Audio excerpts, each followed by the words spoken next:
Oui, Monsieur le Président, mes chers collègues.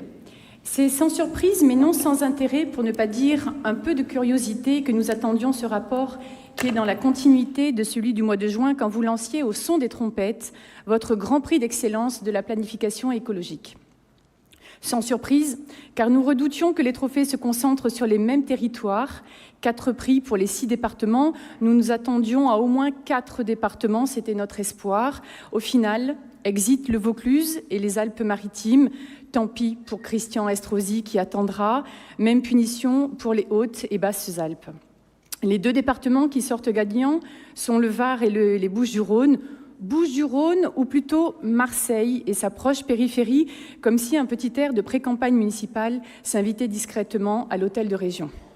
Sans surprise, mais avec une curiosité certaine, car mobiliser un comité technique composé de 5 techniciens de la région, en plus des services de l'État qui pouvaient être sollicités, nous ne pouvions qu'être impatients de connaître les récipiendaires.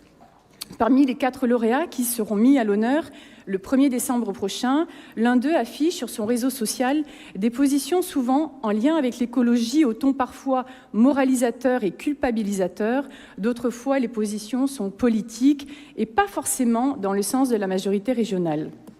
Pour preuve, sur les sites de la Côte Bleue basée à Saucé-les-Pins, certaines publications sont très clairement anti-chasse, d'autres sont même pro-véganes.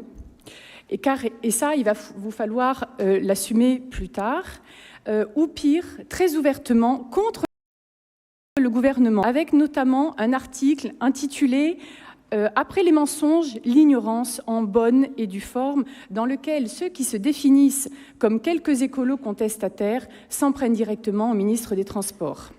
Là, il y a quelque chose qui nous échappe. On vous croyait macroniste, non pas de la première heure, mais sur le tard, et vous décernez un prix à une association qui étrille le gouvernement. Bravo. Vous en arrivez même à faire notre travail à notre place. Comme toujours, certains projets sont intéressants, d'autres moins, parce que ce sont vos choix et non les nôtres, et qu'ils ne respectent pas l'égalité territoriale. Sur ce rapport, notre groupe s'abstiendra. Je vous remercie.